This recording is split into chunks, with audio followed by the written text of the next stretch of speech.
Okay, a very, very simple pillow. What I have done is cut two rectangles that are the same size. It could be any shape, I just decided rectangle. These are small pieces of fabric. This is going to be a very small pillow.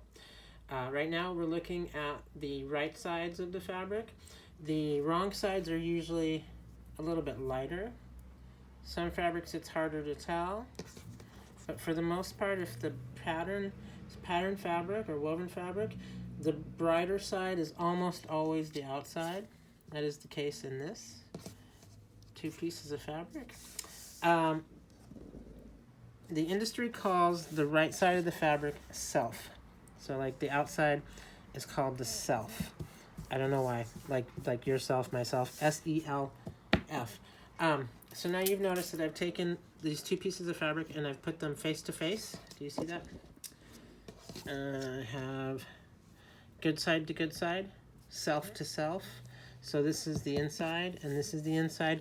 And we're doing it like this, as you might already know, because all of the work is going to be on the inside. Now I am carefully pinning each corner. And, you know, some people don't enjoy using pins. I really don't mind them. I think they do a good job, what they're supposed to do. Sometimes it's hard to manipulate pins in the beginning when you first learn how to sew. But just know that everything is practice and you will get better at that as you get better at everything. So now I'm going to take the fabrics that are pinned together, my pin catcher, and our video camera over to my sewing table. Okay. And I feel like you pretty much already know how to do this, but it's not a bad idea just to go over it again. Okay, so I'm going to give myself a 1/2 inch seam allowance. And I don't know how much you remember, or I know you did this exercise, but looking at the plate here on the machine, this is the same machine that you have at your house. You can see those lines, those measurement lines. To the right of the back of the presser foot, that plastic piece, the presser foot, you can see the 1/2 inch line.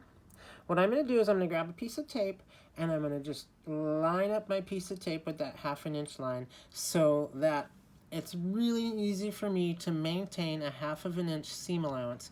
And the seam allowance, again, is the amount of space that you allow between the edge of the fabric, right here, and the actual seam that's going to be on the fabric. So if we want it to be exactly the same and it's something very simple like this, it's really easy just to take a piece of tape and put it there on the machine. So I'm going to grab some tape and do that real fast. Uh-oh. Sorry, this is the first time I've used this little tripod. It seems to be working maybe okay. We'll see. I'm just going to take regular blue painter's tape because I have some. Masking tape is fine. It just needs to be something you can see. If you don't have masking tape or painter's tape or you know, an easy to apply and easy to remove tape, let me know. I'll get some to you. Okay, so now we're going to start in the middle of one of these edges. We're not going to start at the corner.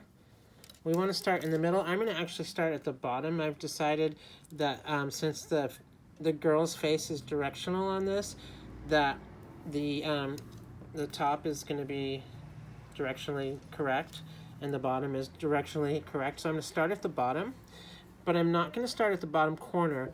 I'm going to start at the bottom in the middle. And the reason I'm doing that is because I want to create a good corner for turning it. So you see how I said it's directional and I'm starting at the bottom. I'm doing my best to line up the edge of my fabric with the edge of this tape. Okay, so I'm more than halfway between. I'm gonna leave at least 2 or 3 inches open in the middle, and I'm just gonna do that with my eye. So remember, and it's been a while, but I always want to start and finish with the thread take-up lever out of the machine like this. That means also that the needle is in the highest position point. It's always easy to thread. And then I've dropped the foot already, so now I'm going to lower the wheel over here. So I'm going to pull the wheel towards me. Always pull the wheel towards you.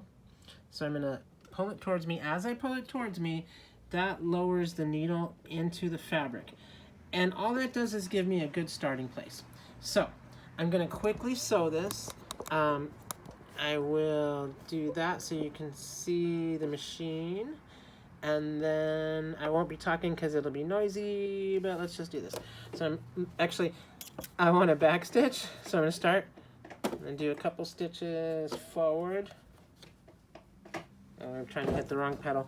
I literally am sitting here with 3 different machines and a few different pedals below me, just focusing on this machine right now. Okay, so there's the right pedal. So 1, 2, 3 stitches forward. I'm going to do 1, 2, 3 stitches back.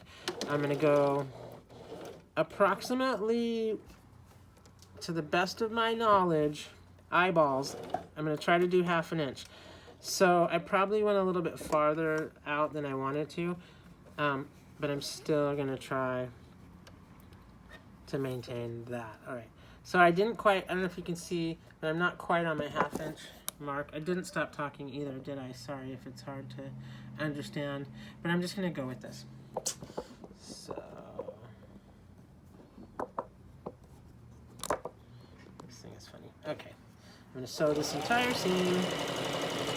Try to keep it somewhat straight, even though I'm off my mark. You can adjust your stitch length, and I will remind you how to do that when we talk.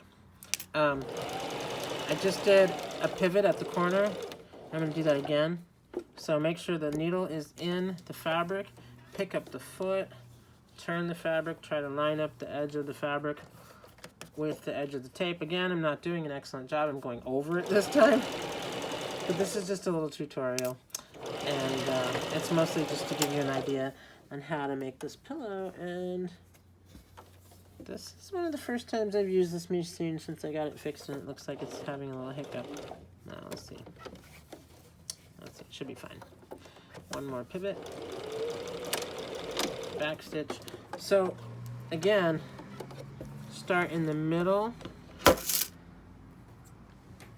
or a little past the middle of the bottom of wherever your pillow is, or side, or top, but I like the messy work all generally to be kind of below instead. So I'm going to put this down so it'll be easier to see.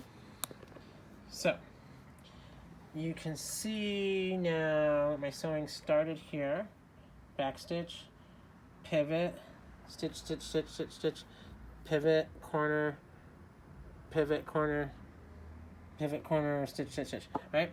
And now I'm going to trim it. So let me just put the camera back down.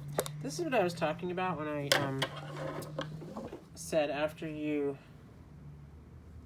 sew your pillow to trim your corners. So I'm going to show you, like right now, with my more or less 1/2 inch seam allowance, there's a lot of extra fabric here between the body of work, which is the inside of what is going to be the pillow, what you're going to see when you turn it back out, the stitches, and the edge of the fabric. This corner, if we tried to turn this right side out, these corners will bunch inside the corners of the pillow, and it'll be really messy. So to avoid that, what we do is we take a pair of scissors, and we just snip close to the line of stitching, not on it. I want to get a little bit closer. Close to that line of stitching. You don't want to go right on it because then you'll clip off the corner and then you have to resew or start over. But see, I'm getting close. Just want to get that extra bit out. And then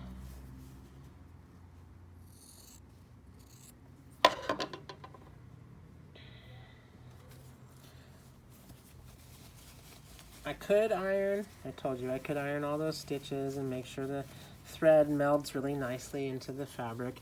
But this is just a quick tutorial so that you can get a pillow under your belt. And this is the most basic of pillows because it's just 2 pieces of fabric put together, turned out, and then it'll be stuffed. So now I'm going to go get a chopstick. You can use a pencil, but I don't really like to use the leaded part of the pencil because sometimes you'll go right through the corner.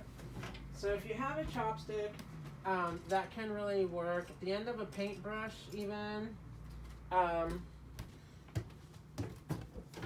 I'm being really brave. This is a double-pointed knitting needle. And it's got more of a point than some chopsticks. But I think it'll be okay. So I'm just going in, and I'm going to gently push out my corners so we can have nice crisp corners.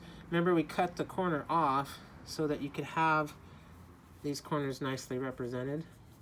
And again, if I was trying to sell this, or if I wanted it to be special or really nice, I might go over and iron this whole thing flat right now. But it actually looks fine. So what I'm going to do is take some stuffing and stuff it. And then after it's stuffed, I'm going to put in the amount of stuffing that I want.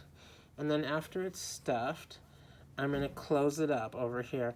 And since I don't know how you would like to close it up, I'm going to not do that part yet. I'm going to send you this tutorial. You can try to close something up like this on the machine. After it's stuffed, it's going to be kind of full, and you'll have to shove it in over there and make it work. Or you can close it by hand sewing. And there's ways to do it invisibly, and there's ways to do it visibly. It's really about aesthetics and what makes you happy. So I'm going to stop this video now, send it to you.